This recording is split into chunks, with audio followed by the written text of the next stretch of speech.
Welcome to Menopause Rescue.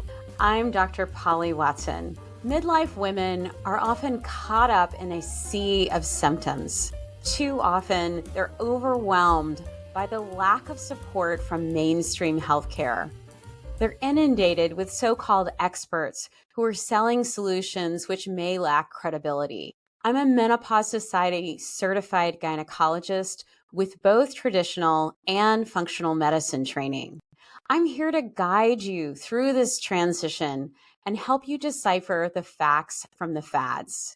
Armed with credible information, I hope you are empowered to rescue and restore your health, making the second half of your life your best.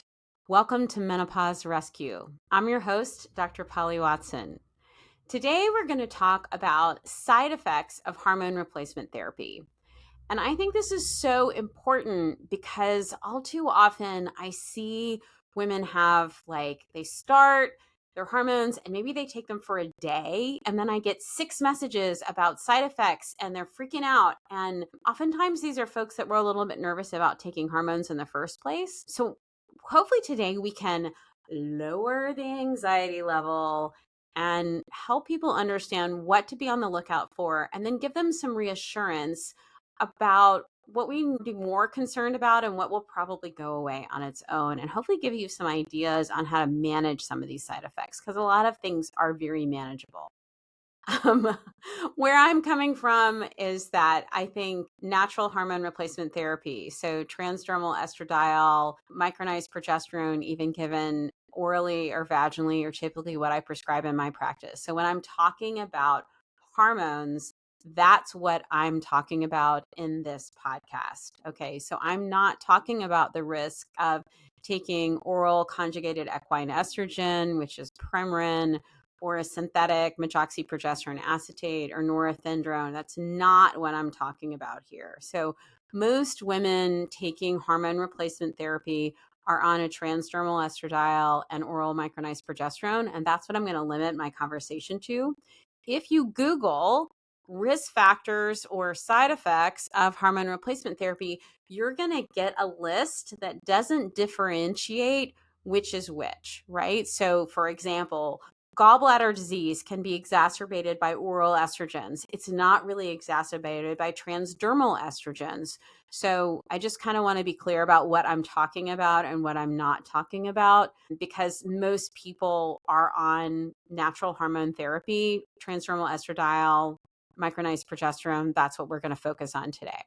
Okay, so let's dive in. Most common complaint, bar none, hands down, all day long, abnormal bleeding, right? And this can be super tricky if you're starting hormones in perimenopause, right? Which is a fantastic time to start hormone replacement therapy. But perimenopause is puberty in reverse. So you may be having wackadoo periods even if you weren't on hormones, but the hormones often get blamed. And I think that's important to keep in mind. If your periods are really, really crazy, obviously you want to make sure your thyroid's okay. You want to make sure that you're not anemic. But let's say you start some hormone replacement therapy and maybe you're in late perimenopause and you haven't had a period for 3, 4, 5 months. And you start, and it's pretty common that almost 40% of hormone replacement therapy users are going to have some sort of unexpected bleeding, especially in the first 3 to 6 months. That can happen for lots of reasons. Okay, so let's kind of go through that. Common things being common, I see a lot of people forget to take their medicine. So when you withdraw hormones, you destabilize the uterine lining, and that presents as bleeding. Okay, so if you were on a trip or you were traveling across time zones and you're on you don't even know what day it is, let's say you're on the other side of the world and your doses are a little messed up, or you're on a plane for 30 hours, that would be a really easy time to start having some bleeding, particularly if you miss your progesterone and you have a uterus, right? So not taking the progesterone with the estrogen can be one reason why people have bleeding. So if you have a uterus, we want to make sure you're protecting your uterine lining and that you're taking progesterone with your estrogen. So missing a dose can do it. If your dose changes, that can also do it.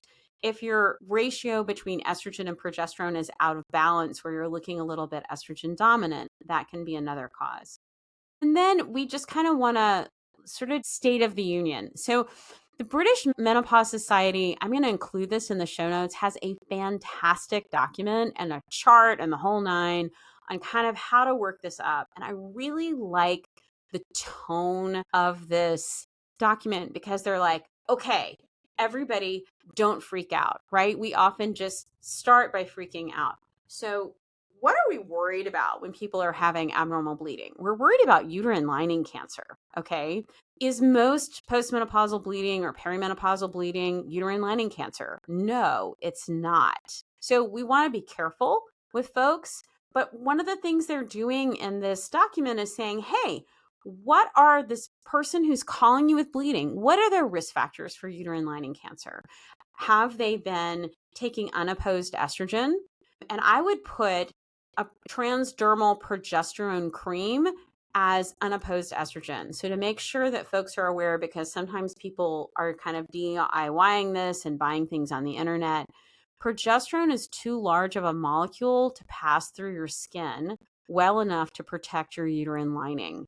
So if you're taking progesterone cream for your mood, you can convert that progesterone in your skin to allopregnanolone, and that can help your brain feel relaxed. And you may feel like, hey, this is the greatest thing ever. You're getting allopregnanolone from that, not a lot of progesterone systemically. So I digress, but I think it's a really important point. There is innumerable studies showing that transdermal progesterone is not well absorbed enough to cause uterine lining protection.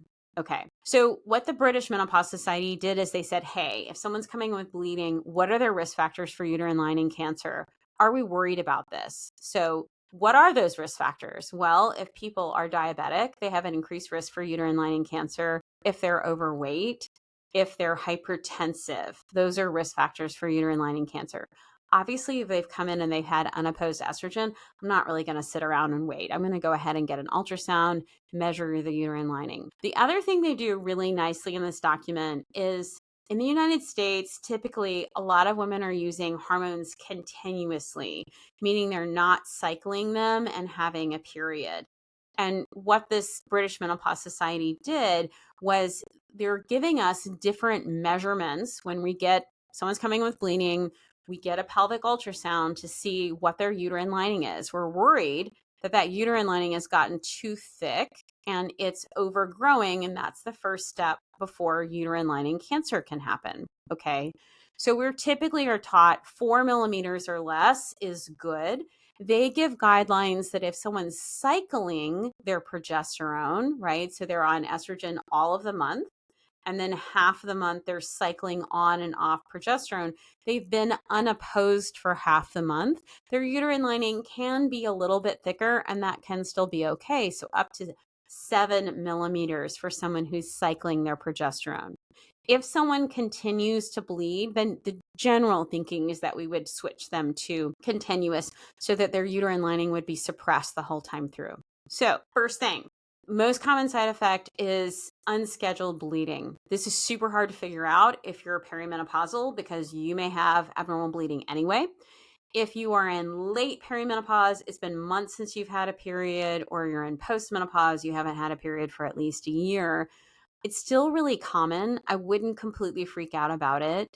If you have risk factors for uterine lining cancer, I'd go ahead and get an ultrasound. And then you're looking for 4 millimeters. If it's greater than 4 millimeters, if you're taking your hormones continuously, then the next step is to do a little sample of that uterine lining. That's called a uterine lining biopsy. We have a whole podcast on postmenopausal bleeding. So if you really want to dive into the details of that, take a listen to that episode. And I'm also including this fantastic document with charts and graphs and all the things from the British Menopause Society on management of unscheduled bleeding on hormone replacement therapy. So take a look at that. I think it's a great resource. So the first most common side effect is bleeding. Usually women will say, yep, I forgot a dose, or yep, we just changed the dose, or fun fact, the pharmacy can change the formulation that you're taking, right? So if my gynecologist writes for me to have a generic estradiol patch, each generic version of that patch can vary by 15% from the branded product. And so let's say a myelin patch might be a little bit stronger than a Sandoz patch. If I go down by 15%, it feels like a dose change to my body. My hormone levels dropped. My uterine lining can destabilize. The pharmacy doesn't necessarily have to tell me that they're changing, or my doctor, that they're changing my generic version. And so that's another area where people will get thrown off. So take a look at, has there been a change in the generic formulation you've been getting? So that's bleeding. That's the most common one. Another thing to just sort of throw out there is we always want to rule out causes of cervical bleeding, vaginitis, cervicitis, those kind of things, right? So if, let's say, someone is in a new relationship and they've had unprotected sex, it would still make a lot of sense to do STI screening to make sure that their pap smear was up to date, that they didn't have a cervical infection, they didn't have cervical cancer, right? So kind of go back to the basics. Is their thyroid normal? Are we missing something here? Get all those things checked. Okay, so that was the first thing. That was bleeding. What's next? I guess the most other common side effect I hear is breast tenderness. And this is usual, I would say. I think this is fairly usual, that usually when you first start hormone replacement therapy, your boobs feel a little bit sore. They may feel a little bit tender. If you've experienced pregnancy, it's kind of like early pregnancy boobs where they're a little firmer, they're a little bit tender. Usually that goes away within about a week or 10 days. If it doesn't, I want my patients to let me know about it. If they're calling me and they're telling me they've got breast tenderness, I'm typically going to check their levels and make sure that they're not too high. Other things I'm thinking about is what their caffeine intake is. I often use a lot of borage oil. Borage oil is a gamma linoleic acid. It's an anti-inflammatory fat, and it works really well for breast pain. So that's a good thing to try. Vitanica, which is a supplement company by Tori Hudson, makes something called Breast Cycle Blend. We use that a lot in the practice. I use that personally. It works really well for me. Every once in a blue moon, I'll still get some breast tenderness and it works great. So that's pretty common. Breast cancer generally doesn't hurt. So I think that's another thing to kind of throw out there. If people are thinking that pain equals cancer, that is generally not the case. Usually benign things hurt in terms of breast cancer, not cancerous things. So breast pain does not equal breast cancer. But that being said, hey, if you've got breast concerns, make sure that you get evaluated. Is your mammogram up to date or other breast cancer screening modality? Have you had a clinical breast exam? This is something I hear a lot. Oh, I don't need a breast exam. I had a mammogram. So you're really supposed to have a clinical breast exam, meaning that someone looks at the skin, they do a manual exam where they feel the breast tissue every year. And that's in addition to other imaging screening that you may have done. So breast tenderness is super common. It's not dangerous. I like Breast Cycle Blend from Tori Hudson's company, Vitanica. I would also consider really moderating your caffeine because that can make breast pain a lot worse than a lot of other people. I guess the last thing I'd like to say about breast tenderness is we eliminate estrogen through our stool. So if someone came in and they had breast tenderness, particularly if we hadn't changed a dose, one of my first questions is, are you constipated? Are you having enough fiber in your diet? Are you having 35 grams of fiber a day? Most Americans are having about 12. Are you having at least one normal poop a day? I don't know that most Americans are doing that. So that's breast tenderness. Okay, moving on. What about mood swings? So this is tricky, right? I find this really tricky. I think a lot of us are feeling like there are a lot of things going on in the world that feel scary and uncertain. At midlife, a lot of us are having many life changes. We're launching kids into the world. We may be caring for older parents that may need a lot more medical assistance. We may be at challenging kind of glass ceiling moments with our careers. We may be at crossroads in our personal relationships. So, when people are having mood changes, there's so much else that's going on. Is it external? Is it internal? Is it the hormones? It's hard to figure that out sometimes. I would say a couple things to be on the lookout for. Usually when estrogen is too high, people are really tearful, kind of like crying at a commercial where you're like, this doesn't feel real. I'm not sad. I'm just hyper emotive. Sometimes that's estrogen too high. So if someone was coming in there like, look, there is nothing going on. Life feels pretty steady. And I'm crying at a tampon commercial. I'm going to get some levels and kind of check in and see how that looks. If you're using a patch, I like to get your levels on patch day 2. So we're always measuring your levels at the same point in your patch cycle, right? So you're going to run out of patch at the end of day 4. So if I'm comparing a day 4 value to a day 2 value, it's going to look really different. So I think that's an important distinguishing factor. If you're using an estrogen gel or a spray, I would try to get it around 2 hours after you put that estrogen on. And then obviously if you're putting the estrogen like spray on your arm, you wouldn't want the lab to draw the blood right where you sprayed the estrogen. I would spray it on the other arm and make sure they took the blood from the non-estrogen spray arm just so you don't get contamination. So mood swings can be tricky. Another thing to kind of mention thinking about mood swings is something called a paradoxical GABA response.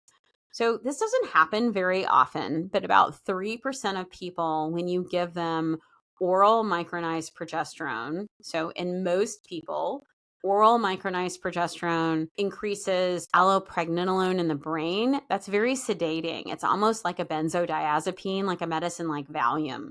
And so people generally say, oh my God, I sleep so much better and I'm a little calmer and I'm a little bit less agitated. Usually people like progesterone. About 3% of people have the opposite reaction. So instead of getting calm, mellow, chilled out, they're all of a sudden super agitated.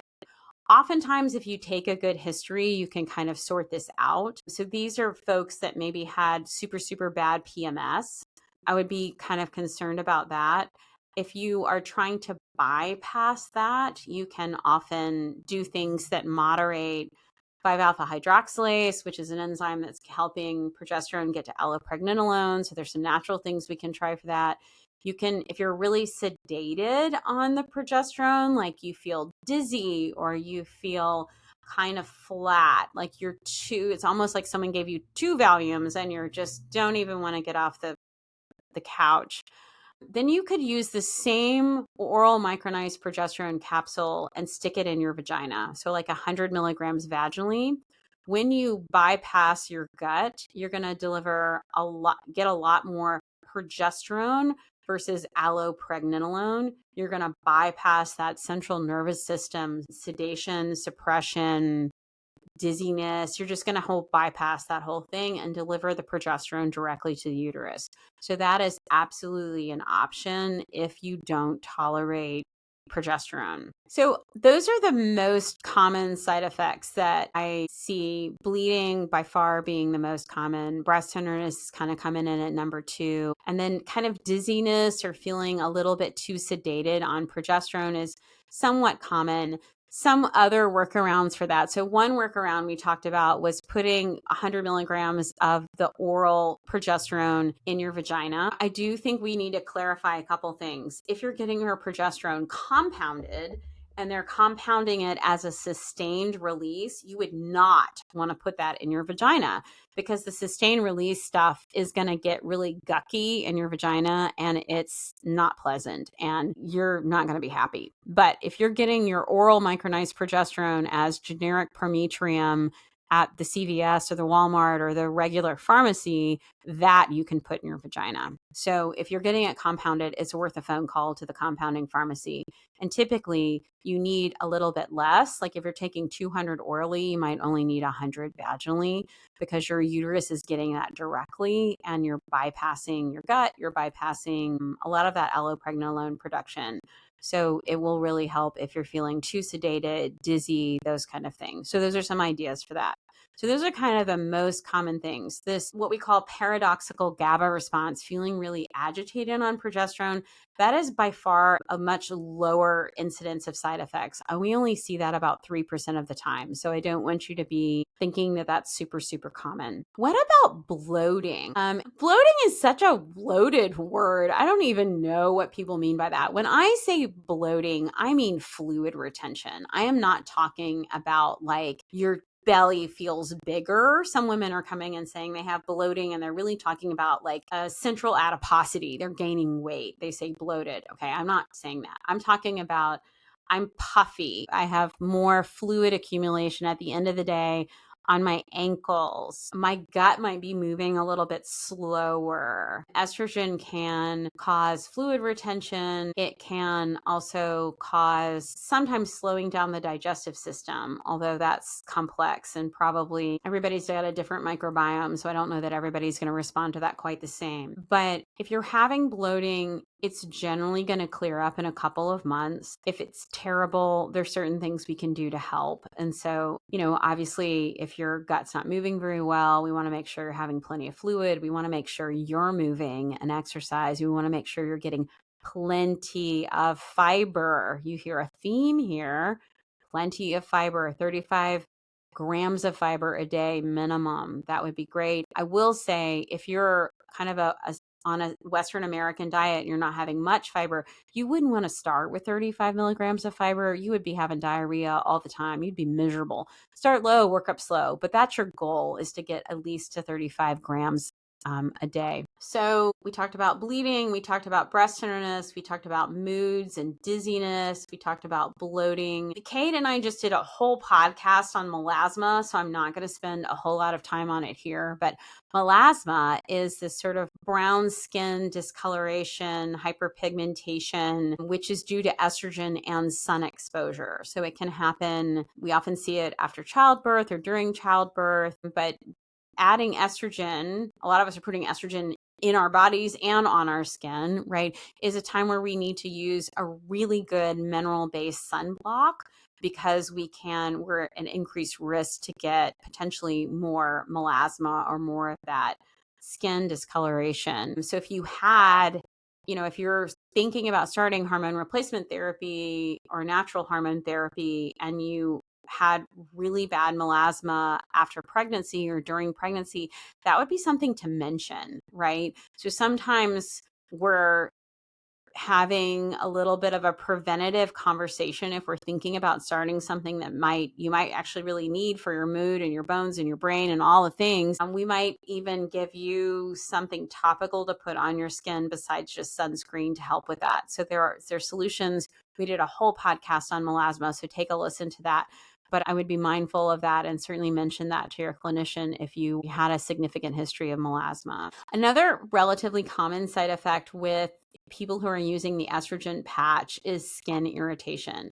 Most people do fine. Most people are able to just rotate the side of their patch. So if you're not clear, you do like the Macarena, lower belly, upper butt, upper arm is where you can put your patch. Most people don't put the patch on their arm, right? A lot of us are living in warmer climates. We bare our arms, and so we don't really want to announce to the world that we have a patch on. So you would just rotate it, lower belly, upper butt, and kind of keep circling that around. If you have a little bit of irritation, when you remove the patch, you can throw a little bit of like 1% over the counter hydrocortisone on it, usually is fine. Obviously, you would not want to try to put the new patch on the same greasy site where you just put ointment, right? It's not going to stick, and that area is already irritated. So you'd want to switch to a new site. If it's still no good, like you're like, I can't tolerate this. This is driving me crazy. I'm itching all the time. I have this giant rash. There are a lot of other options, right? So you could use an estrogen gel. You could use an estrogen spray. There's an estrogen ring you could put in your vagina. So there are other options. So don't think that your only other choice is oral estrogen. There are other transdermal options that are available. And the gel, I would say, is probably the most cost effective if your insurance doesn't cover it. Usually if your insurance, I'm getting a ton of pushbacks on estrogen gel right now. It's super annoying. If you've tried the patch and we've documented that you had a rash, usually it's a pain in the butt for you and your doctor, but then usually you can get it to try to get covered. If not, it's not crazy expensive if you use a good RX coupon. So those are some options if you're having skin irritation with the patch. And then I guess the last thing I'll mention is just changes in vaginal discharge. And I think this is probably going to be more noticeable for someone who was like really postmenopausal, right? So they've not had any estrogen in their system for a long time. And then all of a sudden we put them back on hormones and they're getting kind of really normal vaginal exudate, right? Our vaginas aren't bone dry all the time. The discharge shouldn't itch, it shouldn't burn, it shouldn't sting, it shouldn't smell bad. It just should be a little moist in there, right? Which kind of is great.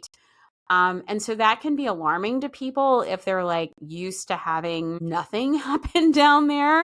I would kind of caution folks. Sometimes they're like, oh my God, I gotta wear a panty liner. And a panty liner has plastic backing. And so your genitals like to breathe. So if we could maybe get some bamboo underwear, change your underwear often, get out of your exercise clothes right away, making sure things get air circulation. Don't sleep in underwear. Just let a little bit of that come out. It's not the end of the world. That's just kind of another thing just to sort of mention. And usually when you're like, is this pathologic discharge, right? Does it itch, burn, sting, smell bad? Or is it just more wetness that you're not used to? Sometimes people just need a little bit of reassurance that, hey, this used to be your normal and it just hasn't been normal for a while. Okay, so I hope this helps give you a sense of some relatively common side effects with hormone replacement therapy. Most of the time, the breast tenderness, the bloating, a little bit of bleeding from a dose change is often going to go away on its own. I tend to live in the world of super, super careful. So I probably order more pelvic ultrasounds than I actually need to because a lot of people are struggling with their weight. A lot of Americans are a little heavy. And so if that's a risk factor for uterine lining cancer, I'm usually just going to go ahead and check. If they're perimenopausal, I don't want to waste their time and energy. If they have a polyp and there's something that I can do and fix it, and it has nothing to do with the hormones, then I want to know that early. So I'm going to ultrasound pretty early on most of my patients because I just want to dot I's and cross T's and make sure, hey, the lining looks good. I don't see any other masses. If they are presenting with bleeding, do they have a fibroid that's eroding through into their uterine cavity? I want to know that sooner rather than later. Not that that's dangerous, but it would be something that we would watch on hormone replacement therapy. We might even recommend having it removed if it was really continued to cause bleeding. So I tend to order a fair number of ultrasounds. I like to kind of know what's going on. I don't like to sit around and wait. Most of the time, fluid retention, those kind of things are really going to resolve. If you're dizzy, you're too hungover, you're too tired on progesterone, you can use the 100 milligram oral micronized progesterone vaginally to bypass your central nervous system. Another strategy some of my patients do is they just take it earlier in the day. So if they were taking it right at bedtime, they might back up the dose until taking it right after dinner. They might absorb a little bit less if they're taking it with food, but that is often enough for them to feel more awake in the morning. So there are a lot of strategies that you can work on. Again, there are a ton of options. If you're not tolerating the patch, you're getting a rash, it's really annoying you. There's gels, there's sprays, there's a vaginal ring. Don't think you're stuck with the patch or nothing else. There are a lot of other options. So I hope this helps. I guess my big takeaway is don't panic. Okay. Abnormal or unscheduled bleeding after starting natural hormones is super common. 40% of women have it, especially in the first 3 to 6 months of use. Your kind of time clock starts over again if we change your dose, right? And oftentimes in the beginning, we're changing your dose, right? We're starting low, working up slow, all those things. If you missed a pill, that's probably the reason why it happened. So don't freak out.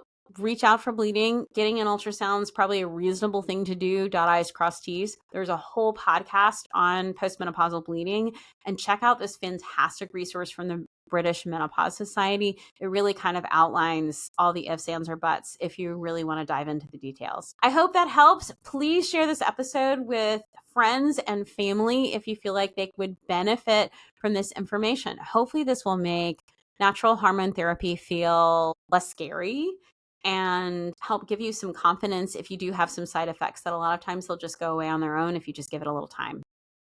Thanks for listening. Thanks for listening to Menopause Rescue. We hope you've enjoyed this podcast and it helps you create some time and space to make this the best half of your life.